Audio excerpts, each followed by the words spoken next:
Herkese merhaba. Fairfood menajerlik ve scouting şirketimizin YouTube kanalına hoş geldiniz. Ben Ahmet Mertcan.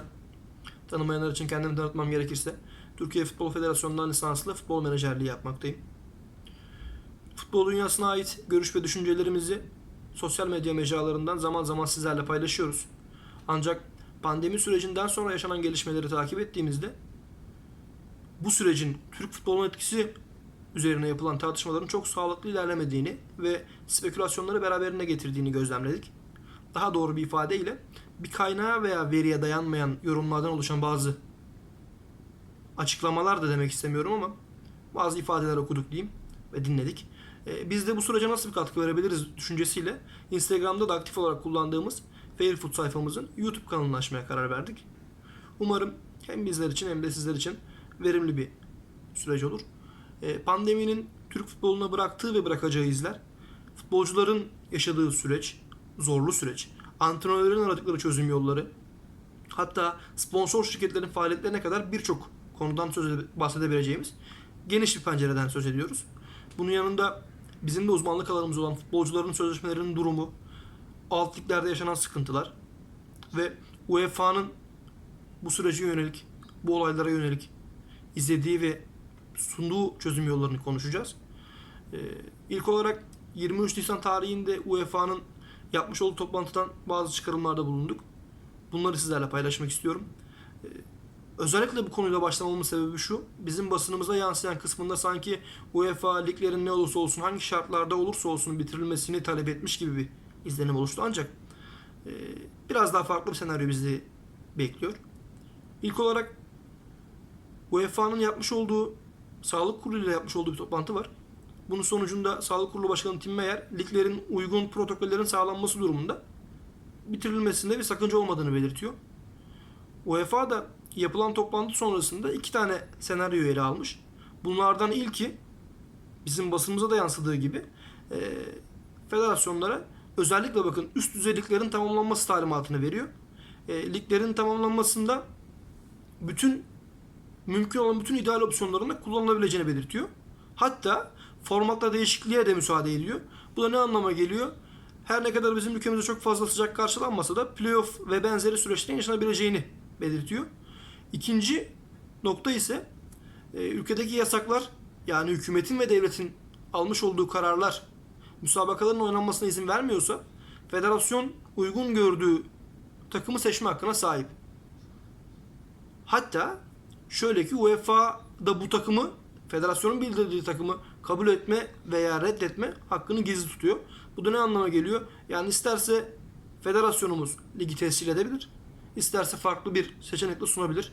Aslına baktığınız zaman buradan çıkaracağımız sonuç şu: UEFA bütün yükü, bütün topu federasyonlara atmış durumda. Yani her ülkenin federasyonu kendi kararını kendisi verecek. UEFA'nın istediği şey ise önümüzdeki yıl UEFA Avrupa Ligi ve Şampiyonlar Ligi'nde mücadele edecek takımların belirlenmesini istiyorlar. Yani tamamen aslında kendi pencerelerinden bakıyor.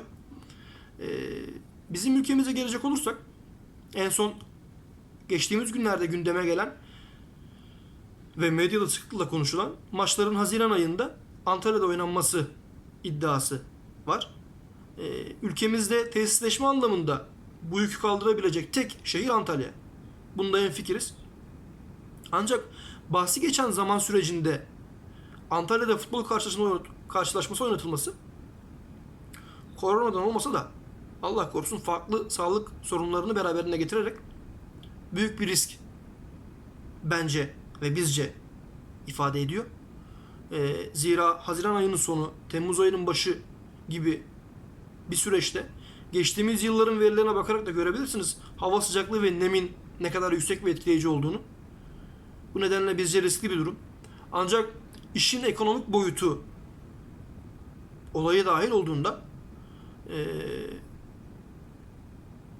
bütün engelleri geride bırakabilir mi derseniz bence bırakabilir. Çünkü en azından bir yayın geliri elde edilmesi, futbolcuların alacaklarını tahsil edebilmesi gibi durumlar bu süreci açıklayan unsurlar olabilir. Zaten son günlerde haberlerde de okuyoruz. Gündemimize de geliyor. Bazı tek taraflı fesihler gelmeye başladı. Hem yöneticilerin hem de futbolcuların, teknik direktörlerin, antrenörlerin bu konudaki düşüncelerini yakın zamanda daha net bir dille açıklayacaklarını düşünüyorum. Biz de bu süreci takip edeceğiz. Dikkat çeken, bizim nezdimizde dikkat çeken bir konu ise tüm bu olasılıkların ve ihtimallerin Süper Lig üzerine kurulan senaryolardan ibaret olduğunu görüyoruz. Ancak ülkemizde Süper Lig'in yanında birincilik, ikincilik, üçüncülük, bölgesel amatörlük, amatör ligler ve hatta akademi liglerini de ekleyebiliriz bu listeye. Birçok ligimiz söz konusu. Sormak istediğim soruların başında Antalya'da yalnızca Süper Lig maçları mı oynanacak? Diğer liglerin durumu ne olacak? Süper Lig'de bitime 8 hafta var. 1, 2 ve 3. Lig'de 6 hafta. Bölgesel amatör ligde ise 4 hafta var. Tabi bu liglerin playoff süreci de var. Ortalamaya baktığımızda 8 haftalık bir süreçten bahsediyoruz. Özellikle işin ekonomik boyutuna geleceğimiz zaman Süper Lig'de garanti ücretler üzerinden anlaşmalar yapılıyor. Alt liglerin ise büyük çoğunluğunda, istisnalar hariç belirtmek isterim, peşinat artı maç başı ücretler üzerinden anlaşma yapılıyor. Bu durumda futbolcuların alacakları ne olacak? Sözleşmeleri nasıl düzenlenecek? Tartışmalarında bile yine hedef kitle, ne yazık ki demek istiyorum, Süper Lig oyuncuları. Tabii ki ülkemizin en gözde ligi Süper Lig. Dışarıya açılan penceresi Süper Lig. Ancak bu süreci izlerken alt liglerin de bu denli ihmal edilmemesi gerektiğini biz düşünüyoruz. Bu kadar göz ardı edilmemesi gerekiyor. Girişte de bahsettiğim gibi çok fazla konuya değinebileceğimiz, çok fazla konuyu ele alabileceğimiz bir süreçten geçiyoruz. Sizler de bize Fairfoot Instagram hesabımızdan mesaj yoluyla ulaşarak ya da yine bu videoya yorum yaparak düşüncelerinizi aktarabilirsiniz.